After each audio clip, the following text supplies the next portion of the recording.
Palavra da Verdade, com Hernandes Dias Lopes. Abra sua Bíblia comigo, por gentileza, no livro de Gênesis, capítulo 21.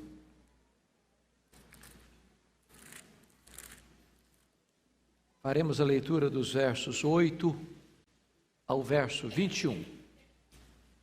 Gênesis 21, 8 a 21.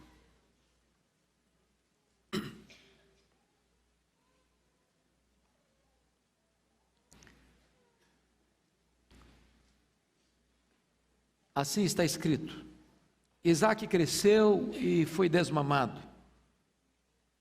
Nesse dia em que o menino foi desmamado, deu a Abraão um grande banquete.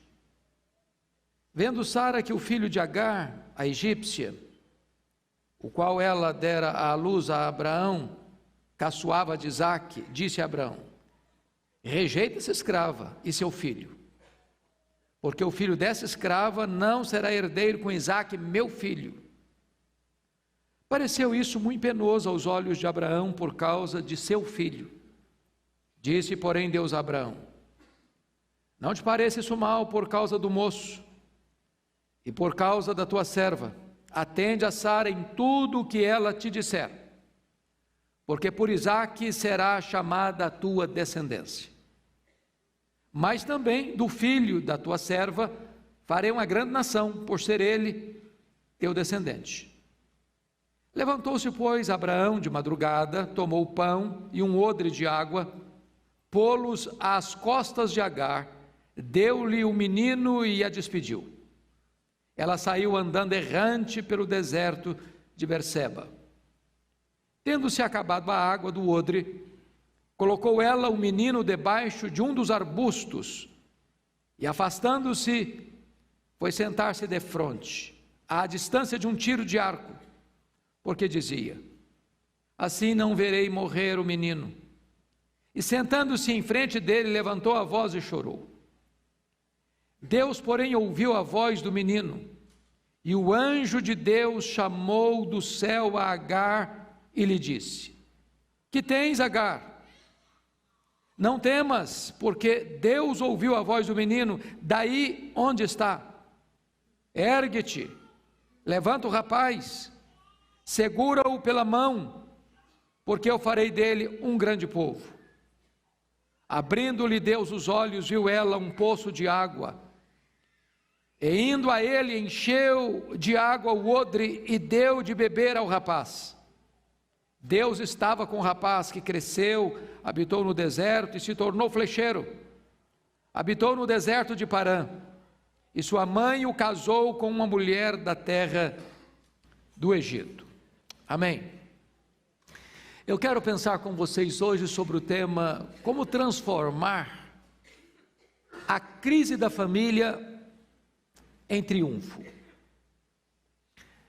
E quero começar com uma chamada de Abraão, que vivia na terra de Ur dos Caldeus, um território idólatra, e Deus chama este homem para sair do meio da sua parentela e para ir para uma terra que Deus lhe mostraria, para fazer uma grande jornada pela fé. Abraão significa grande pai, e Deus prometeu a ele dar-lhe uma numerosa descendência, e por meio dele abençoar todas as famílias da terra. Mas tinha um problema: sua mulher era estéril. E ele saiu em obediência à palavra de Deus aos 75 anos de idade. Já tinham decorrido os 11 anos, e ele não tinha filhos, e parecia que a promessa estava adormecida. Então Sara teve uma ideia: Abraão, Deus está demorando demais, eu acho que Ele não vai cumprir a promessa conforme nós estávamos esperando. Então, pega a minha serva Agar, coabita com ela, e nós teremos filhos, não de nós dois, mas você terá filhos com ela, e eu vou considerar isso como uma vitória de Deus, cumprimento a promessa de Deus.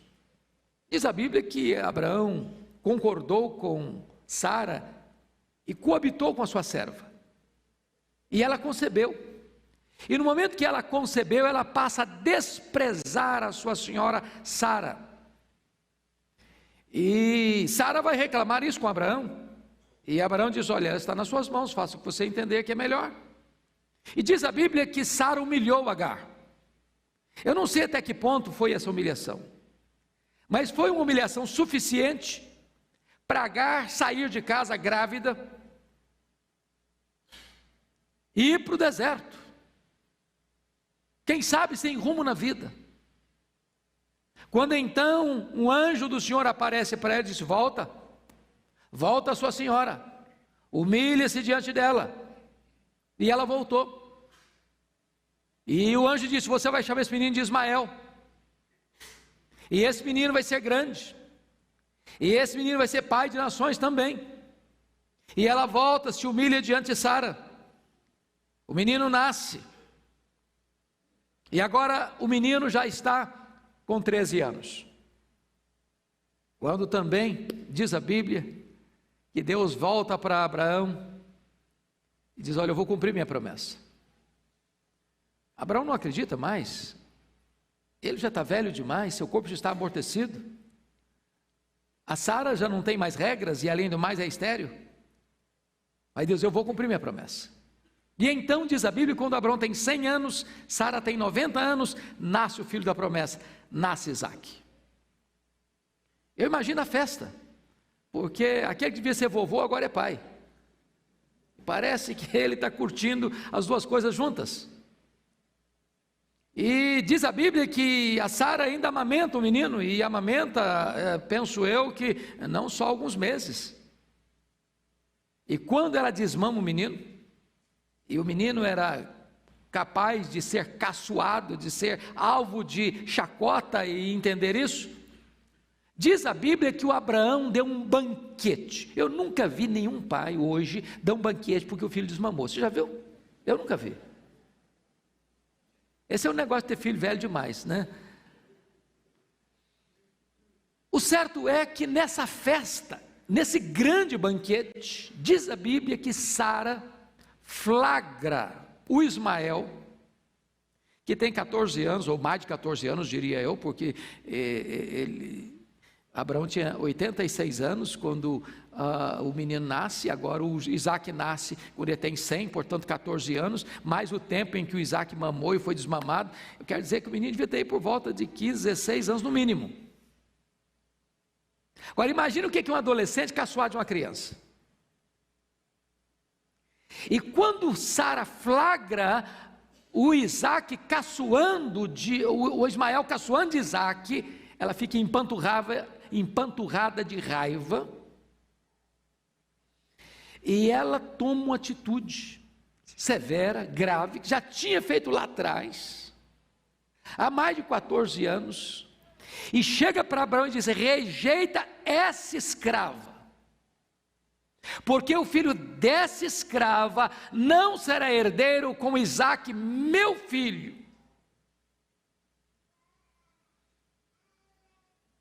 Agora veja você, algumas coisas que eu quero trazer à luz desse relato, à guisa de introdução. Primeiro, é que as crises podem surgir nos dias mais alegres da nossa vida. Não é assim na família às vezes? Dia de festa. Um fato acontece que azeda a festa, que estraga a festa. E de repente aquele momento que deveria de ser um momento de celebração se torna um momento de dor, de choro, de angústia, de humilhação e de despedida. Segunda coisa, as crises podem surgir das coisas mais tolas e mais comuns.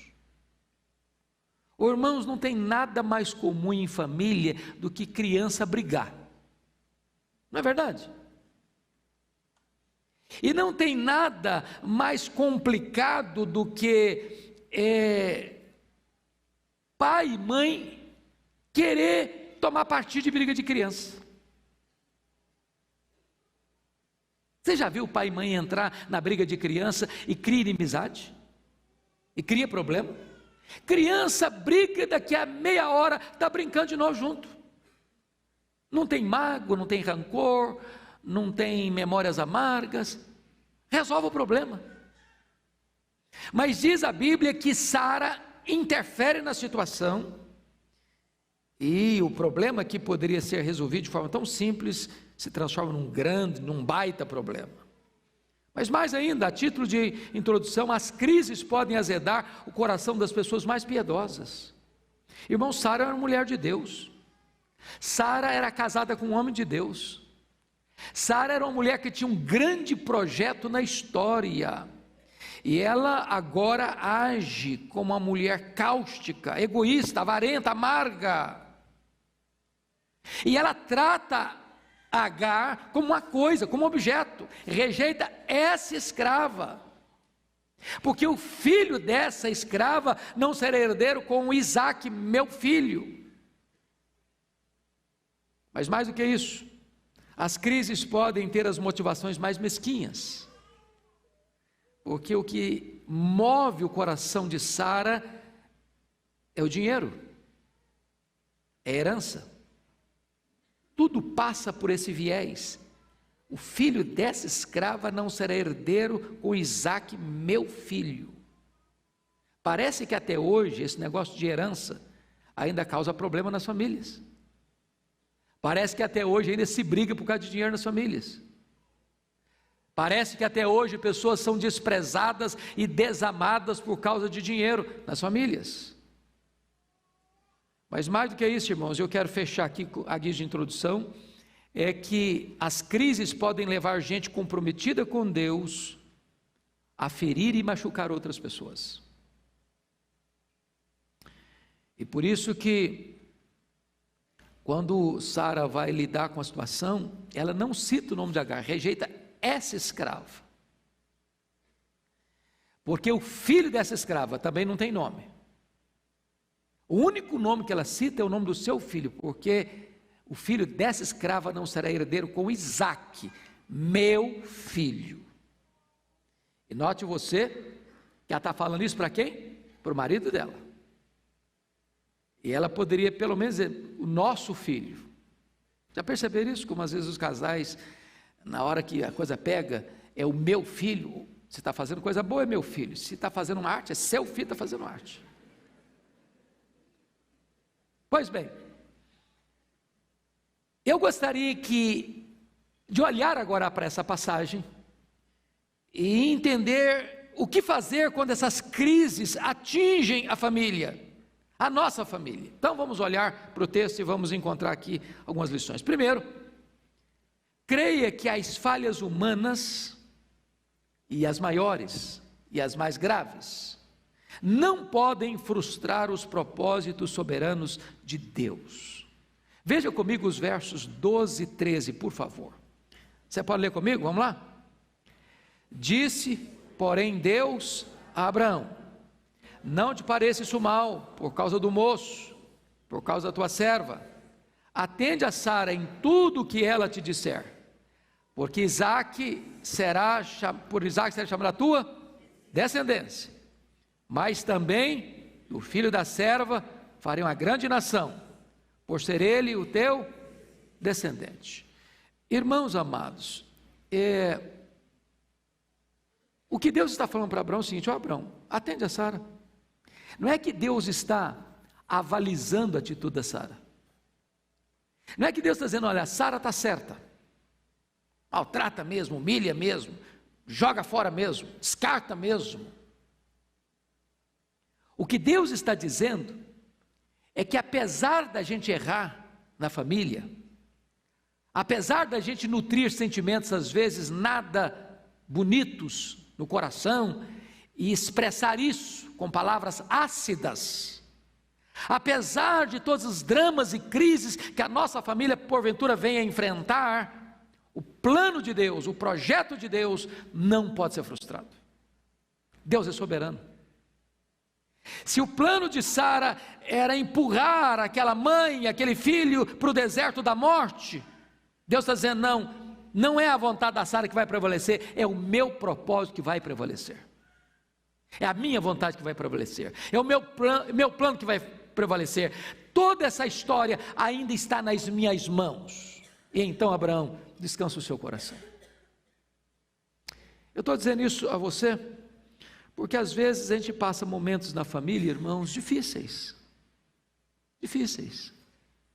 Pensa comigo a história de um José sendo vendido pelos seus irmãos. A dor, desprezo, sentir-se um objeto descartável, mercadoria barata. Mas Deus, que trabalha nas circunstâncias que nós não vemos, que enxerga na curva, que enxerga no escuro, que tem o futuro nas suas mãos, no eterno agora, está dizendo: acalma o seu coração, o meu plano não pode ser frustrado. A dor que você está sentindo hoje, amanhã pode ser motivo de regozijo, de celebração e de expressiva vitória. Segundo ponto que eu quero chamar a sua atenção: creia que o seu limite extremo pode ser a oportunidade de Deus agir. Preste bem atenção nisso. Eu gostaria que você notasse profundamente essa lição, esse segundo ponto aqui. O seu limite extremo pode ser a oportunidade de Deus agir. O que acontece com Agar? Ela sai, diz a Bíblia, errante pelo deserto. O que ela tem? Uma sacola de pão e um odre de água. Mas isso é uma provisão muito pequena para uma longa jornada. Mas uma longa jornada pelo deserto. No deserto não tem estrada, no deserto não tem caminho.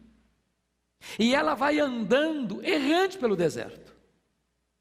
Os pés estão feridos, o sol inclemente e causticante, o pão acaba, a última gota do odre d'água seca, a garganta seca, o desespero chega, se olha para o horizonte e só vê areia ou pedra. E você que percebe que esse deserto, percebe, são montanhas altaneiras, vales profundos, areias grossas e pedras. Não há a mínima chance de alguém sobreviver ali sem água. E diz a Bíblia que de repente o menino já não tem mais forças para caminhar. E não estou falando de um adolescente de mais de 14 anos.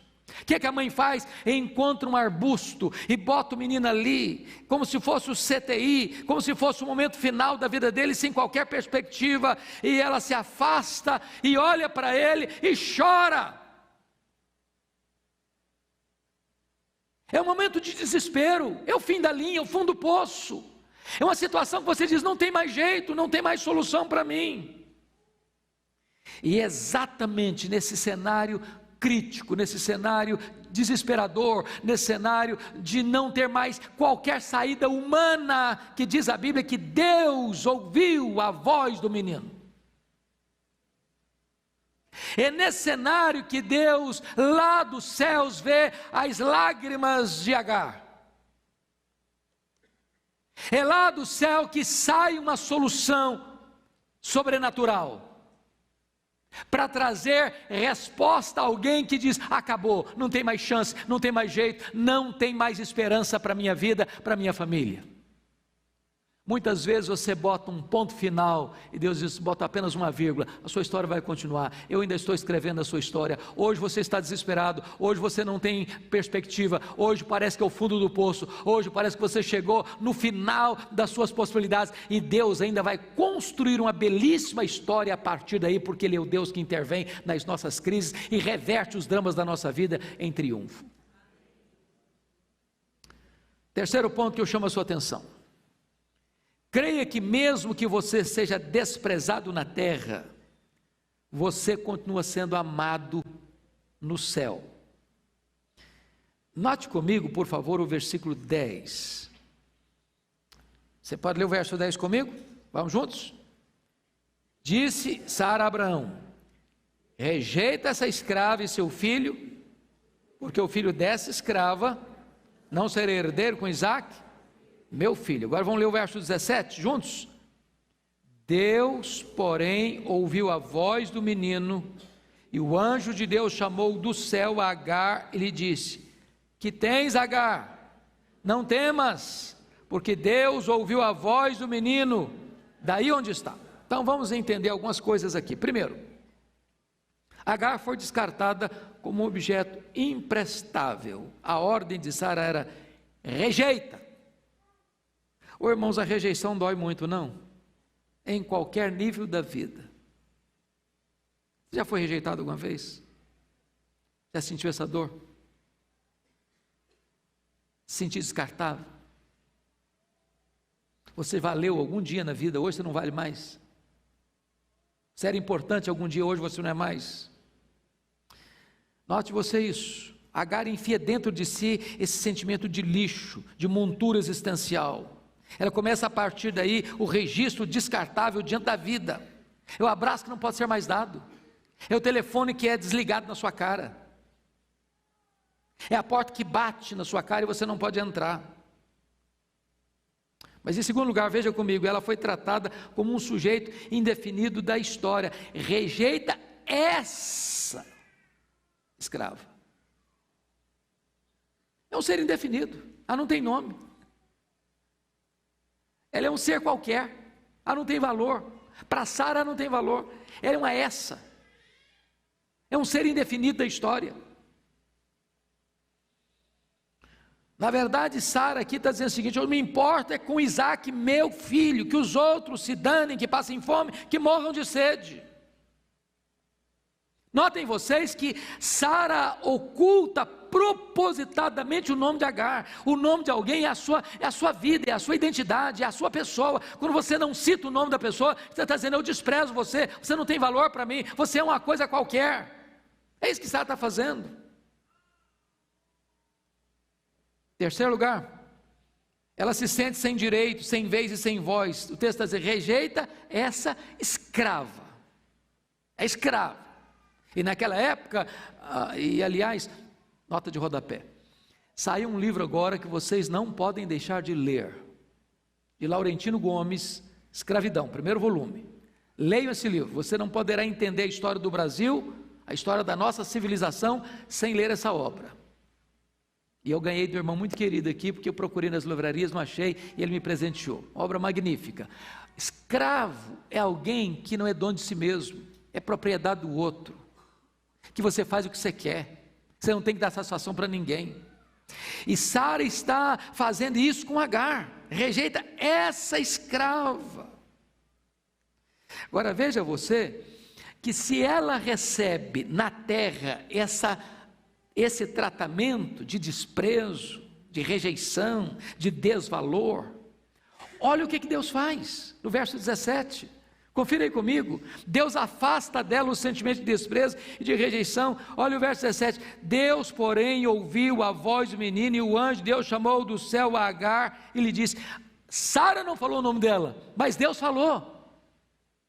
Na terra o nome dela foi ocultado, no céu o nome dela foi lembrado.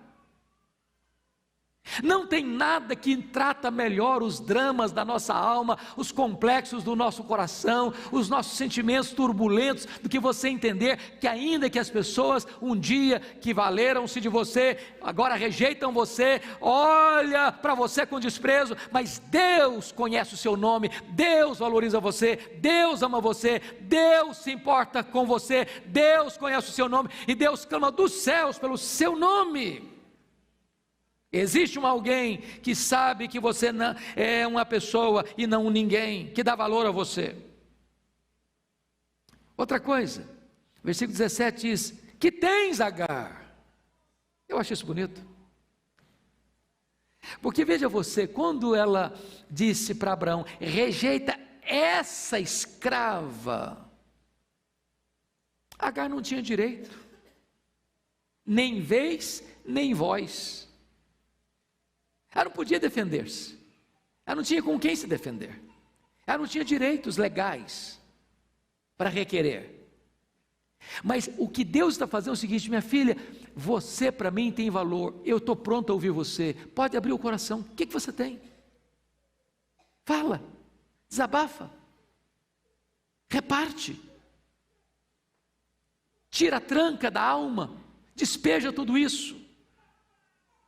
Deus está querendo ouvi-la, essa é a sua carta de alforria que ela tanto precisava. O nome dela é pronunciado do céu, num contexto de milagre. Quarta lição que eu gostaria de repartir com você nesse texto. Creia que o seu medo pode ser vencido, pois Deus, na sua hora mais crítica, manifesta-se a seu favor. No versículo 17, Deus diz assim: Agar, não temas. Em outras palavras, Agar, não tenha medo. Não tenha medo, porque Deus ouviu a voz do menino daí onde ele está. Meus irmãos, quantas vezes pai e mãe, avô e avó, sente essa dor de olhar para o seu filho, para a sua filha, para o seu neto, para a sua neta e dizer: meu Deus, parece que acabou, não vejo mais saída, não vejo mais uma solução, não vejo mais uma resposta. Para você pensa, chegou o fim, Senhor. Aquele arbusto, irmãos, era um CTI. Ela está de longe, olhando o seu filho, é agora que ele vai morrer, não tem mais chance, não tem mais jeito, não tem água, o menino está morrendo de sede, está desidratado, o sol é inclemente. E de repente Deus escuta a voz do menino. Deus escuta a voz do menino. Deus vê Agar. Deus se manifesta favoravelmente quando todo o medo tomava conta do seu coração. Eu quero perguntar a você hoje, que você que veio aqui, quais são os seus temores em relação aos seus filhos? Quais são os seus medos? Talvez alguns pais aqui criaram os filhos no caminho de Deus, hoje estão longe de Deus. Talvez você está olhando para o seu filho, para a sua filha e diz: meu Deus, parece que eu não vejo mais uma perspectiva de esperança, de vitória, de salvação, de restauração, de cura. Pois Deus é o Deus que se manifesta, é o Deus que intervém, é o Deus que abre uma porta, é o Deus que abre um poço no deserto. Então para com medo, descansa em Deus. Você perdeu o controle, Deus não. Você não sabe mais o que fazer, Deus sabe. Você não tem a solução, Deus tem. Você acha que os seus recursos chegarão ao fim, pois quando chegaram mesmo ao fim, Deus é poderoso para abrir uma solução nova no seu deserto, na sua dor, na sua angústia. Mas mais do que isso, em quinto lugar, olha comigo, creia que é tempo de você investir na vida de seus filhos. Olha comigo o versículo 18, leia comigo, vamos lá. Ergue-te, levanta o rapaz, segura-o pela mão, porque eu farei dele um grande povo. Eu gosto dessa expressão aqui, eu queria que você pensasse comigo. Deus poderia erguer aquele menino? Podia? Podia. Mas Deus não faz. Deus manda a mãe fazer isso. Se tivesse pai ali, Deus teria mandado o pai fazer isso. Mas naquele momento Agar é pai e mãe junto. Na realidade brasileira tem muitas mulheres que são pai e mãe. São provedoras e educadoras. Estão sozinhas. E agora Deus ordena essa mãe fazer algumas coisas. Primeiro, mudança posicional. Ergue-te. Às vezes nós não conseguimos ajudar os nossos filhos porque também nós estamos prostrados. Nós já jogamos a toalha. Nós já perdemos a esperança. Nós já choramos o gemido do desespero, da desesperança, do pessimismo crônico. Parece que não tem mais saída. Então Deus fala para essa mãe: você tem que ter uma postura física diferente. Ergue-te, põe-se de pé, pare de ficar prostrada, reaja. Segunda coisa que Deus manda essa mulher fazer, preste atenção comigo, é mudança de atitude em relação ao filho. Levanta o rapaz, em outras palavras, lute pelo seu filho, não desista do seu filho, ergue o seu filho da morte, salva o seu filho.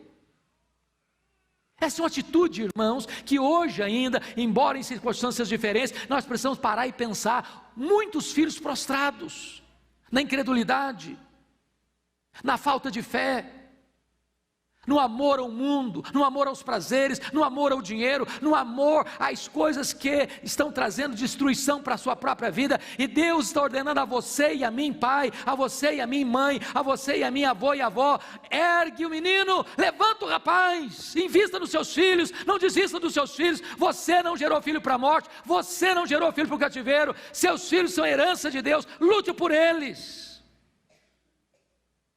Agora note mais no verso 18: segura-o pela mão, segura-o pela mão. Eu acho isso curioso, irmãos, porque se o Ismael já tinha mais de 14 anos, dá a impressão que quem tinha que segurar, o menino segurar a mãe pela mão.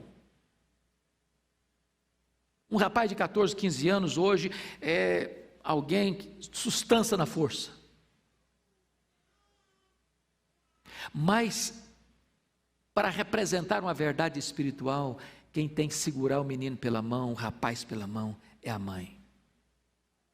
Segura pela mão, dá direção para o seu filho, dá instrução para o seu filho, dá firmeza para o seu filho, não abra mão dele, não desista dele. É isso que Deus está falando para essa mãe. É ser um pai como Jó, que ora pelos seus filhos. É ser uma mãe como Susana Wesley, que orava 1 hora por dia pelos seus filhos. Não desista disso. Mas o que eu acho maravilhoso, no último lugar aqui nesse ponto, mudança de atitude em relação ao futuro. Veja comigo o versículo 18: porque eu farei dele um grande povo. Qual era a perspectiva de Agar em relação a Ismael? Morte. Qual era o plano de Deus para Ismael? Ser um grande povo, o pai de um grande povo. Então eu quero que você hoje, em nome de Jesus, alimente grandes esperanças em relação aos seus filhos. Talvez o horizonte que você está vendo hoje é cinzento. Talvez o que você está percebendo com os olhos físicos é de drama e de desespero. Mas aquilo que você vê, Deus pode reverter. Aquele filho, aquela filha que hoje está sendo motivo do seu choro, amanhã vai ser motivo da sua alegria. Aquele que você acha que não tem saída, Deus vai levantar para ser um grande líder. Não perca isso de vista. Mas preste atenção comigo numa sexta lição do texto. Creia que quando os seus recursos chegarem ao fim, Deus pode lhe abrir uma fonte no deserto. Você pode ler o 19 comigo? Vamos juntos? Abrindo-lhe Deus os olhos, viu ela um poço de água, e indo a ele, encheu de água o odre, e deu de beber ao rapaz. Eu já li tantos comentários sobre esse texto, e não encontrei nenhum que pudesse fazer uma defesa categórica, convincente, se o poço já estava lá, e Agar não tinha visto, ou se Deus abriu aquele poço naquele momento. Mas não importa, não importa. Se já estava lá, nós precisamos olhar ao nosso redor quais são os recursos que Deus coloca à nossa disposição para nos ajudar. Mas se não estava lá, você e eu cremos no Deus que abriu o mar vermelho. Você e eu cremos no Deus que fez brotar água da rocha. Você e eu cremos no Deus que mandou codornizes do céu. Você e eu cremos no Deus que preserva 40 anos uma roupa sem ficar puída e as sandálias dos pés sem arrebentar as correias. Você e eu cremos no Deus que chama à existência as coisas que não existem. Então, o que o texto está querendo nos ensinar é que quando você chega ao final mesmo, literalmente o final dos seus recursos, Deus pode aí abrir uma fonte milagrosa para abastecer você, para sustentar você e para dar ânimo para você continuar a sua vida.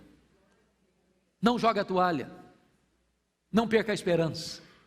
Deus é o Deus que ainda hoje opera maravilhas e milagres. Todos vocês sabem que é impossível sobreviver no deserto sem água. Deus está abrindo uma fonte de vida. Deus está abrindo uma fonte de sobrevivência. Agar, que havia perdido tudo, o lar, o abrigo, o nome, o direito, a liberdade, o pão, a água, o teto, o sentido da vida, agora estava perdendo o filho, vê um milagre acontecendo diante dos seus olhos, um poço é aberto, e ela abastece o seu filho, para ele sobreviver. Mas deixa eu partilhar com vocês a 7ª lição: creia na necessidade de adaptar-se a novas situações. Você pode ler o verso 20 comigo? Vamos lá? Deus estava com um rapaz que cresceu, habitou no deserto, se tornou flecheiro. Então preste atenção. O que era o deserto para Agar? A morte. O que o deserto se transformou? No território da sobrevivência. Eles habitaram no deserto. Eles se adaptaram ao deserto. Eles fizeram a reengenharia na maneira de viver. E isso me ensina uma lição. Irmãos amados, nós precisamos ter habilidade e graça para nos adaptarmos aos novos lugares, a uma nova cidade, a um novo ambiente, a uma nova situação. A vida é feita de mudanças. Precisamos nos adaptar. Vocês sabem que eu ainda sou pastor em Vitória já há 34 anos. Existe uma coisa que eu jamais imaginava na vida, um dia, era sair de Vitória. Um dia eu perguntei para o reverendo Augusto, que morava aqui, falei, como é que é esse negócio de São Paulo? Ele disse, é uma loucura, mas é bom. E eu tive que concordar com ele, é loucura mesmo, mas é bom. Você aprende a amar. Você pega um trânsito de 2 horas para sair de casa para pregar em outra igreja, na Zona Leste, você ainda acha bom. É loucura. Mas você tem que se adaptar a uma nova cidade. Você tem que se adaptar a um novo emprego. Você tem que se adaptar a uma nova realidade econômica. A vida é feita de adaptações. Nós precisamos ter coragem de mudar a perspectiva, às vezes, de métodos. Eu estava lendo, pastor Ivan, uma coisa linda da igreja Myeonsong, quando nós estivemos lá há mais de 15 anos. Já era uma igreja de 55 mil membros na época, e o pastor titular da igreja disse que quando a liderança dele sabia que tinha alguma igreja, ou na Coreia ou fora dela, que estava crescendo, que as coisas estavam acontecendo, que Deus estava abençoando, que as coisas estavam indo de vento em popa, ele pegava a liderança dele e mandava lá, para saber o que está acontecendo aqui, como é que eu posso aprender? O que eu posso aprender para chegar lá e aplicar esses princípios? Isso é humildade. A verdade é a mesma, a teologia é a mesma, a doutrina é a mesma, mas nós temos que ter coragem de buscar novos métodos para alcançar melhores resultados.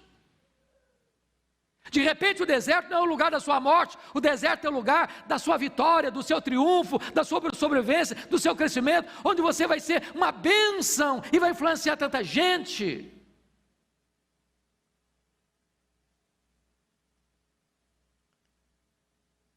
Em outras palavras, o deserto não era um acidente, o deserto era uma agenda.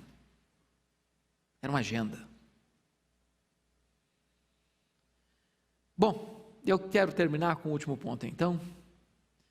Creia na necessidade de investir no casamento de seus filhos. Olha o versículo 21 comigo, vamos lá? Vamos juntos? Habitou no deserto de Parã, e sua mãe o casou com a mulher da terra do Egito. Talvez esse me falou, mãe, a senhora desculpa, a senhora está meio velhinha já para querer interferir no meu namoro, meu casamento. O que é isso? Essa escolha é minha. Isso aqui eu decido. Isso aqui é comigo. Eu acho isso bonito. Uma palavra para os jovens e uma palavra para os pais. Um jovem, uma moça, um rapaz sábio, sábia, é um rapaz ou uma moça que escuta o conselho dos pais nessa área de namoro. Eu nunca vi um rapaz, uma moça que, tendo desobedecido pai e mãe na área de namoro, tenha sido feliz no casamento. Nunca vi. Eu escuto seus pais. Peça a opinião dos seus pais. Busque aconselhamento dos seus pais. Mas deixa eu dar uma palavra para os pais agora. Nós pais não temos filhos perfeitos, nós não somos perfeitos. Criar filhos não é um negócio de matemática, que se você fizer 2 mais 2 dá 4. Você tem filhos, homens e mulheres piedosos que tiveram filhos rebeldes, você tem pais rebeldes que tiveram filhos piedosos, então é complicado isso. Porém, Agar age diretamente na escolha de uma esposa para o seu filho. Em outras palavras, ela teve coragem de ser participante dessa decisão tão importante da vida do filho. Tem hora que pai e mãe precisa interferir no namoro dos filhos. Pense comigo nessa cena. O rapaz começou a namorar, a menina começou a namorar, só chega em casa chorando. Atende o telefone, a hora que bota o telefone no gancho, agora não tem mais gancho para botar, mas desliga o abençoado. As lágrimas estão correndo. Ora, mas aí é hora de interferir também. Olha, esse negócio não vai dar certo não. Namoro ruim é um ensaio para um casamento trágico. Eu penso que esse texto mostra para nós que tem que existir essa parceria entre os jovens e os pais, para que o casamento seja uma bênção. Pois bem, se Deus socorreu Agar, Ele pode socorrer você também. Eu não sei como é que você entrou aqui hoje, que lutas você enfrenta, na sua casa, no seu casamento, com seus filhos, com seu coração. Eu não sei quantas feridas você carrega. Talvez você tenha errado, você também humilhou as pessoas, e você hoje está colhendo o que você plantou. Talvez você tenha que se humilhar, pedir perdão. Eu não sei se você carrega na alma as dores de ser rejeitado, descartado, jogado fora de um relacionamento. Talvez você esteja hoje errante pelos desertos da vida, caminhando sem rumo, sem esperança. Talvez você entrou aqui hoje e o pão do seu embornal está acabando e a água do seu outro está acabando, e você só vê areia na sua frente. Talvez você olhe para a sua família e diz: meu Deus, só tem um arbusto agora, e o que me resta é chorar a dor do desespero, a morte está mostrando a carranca, o que eu vou fazer? E eu quero dizer para você que Deus está aqui hoje, e Ele é poderoso para ouvir a voz dos seus filhos, Ele é poderoso para chamar o seu nome desde o céu, Ele é poderoso para abrir para você uma porta de escape, e dizer: pode falar, eu me importo com você, eu escuto você, eu cuido de você, eu abro um caminho para você no deserto, eu abro uma fonte para você no deserto. Deus está aqui hoje para ressuscitar os seus sonhos e dar a você esperança do amanhã. Que Deus nos ajude a crer nesse Deus da providência, que mesmo os nossos erros e falhas, seus planos não podem ser frustrados. Vamos ficar em pé e vamos orar.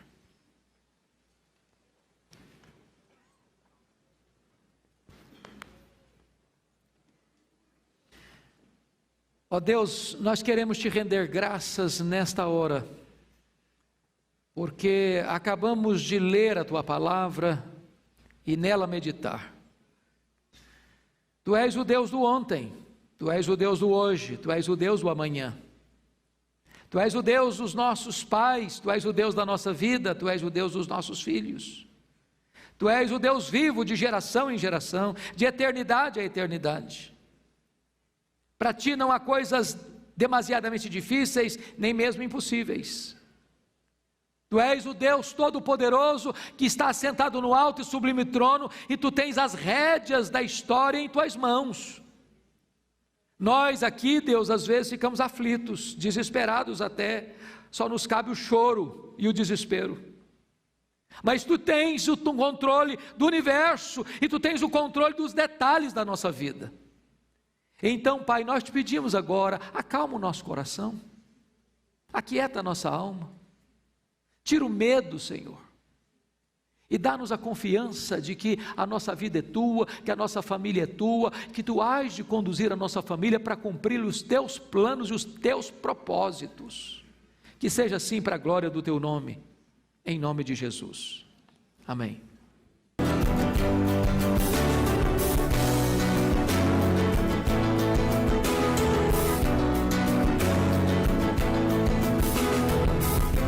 Palavra da Verdade, com Hernandes Dias Lopes.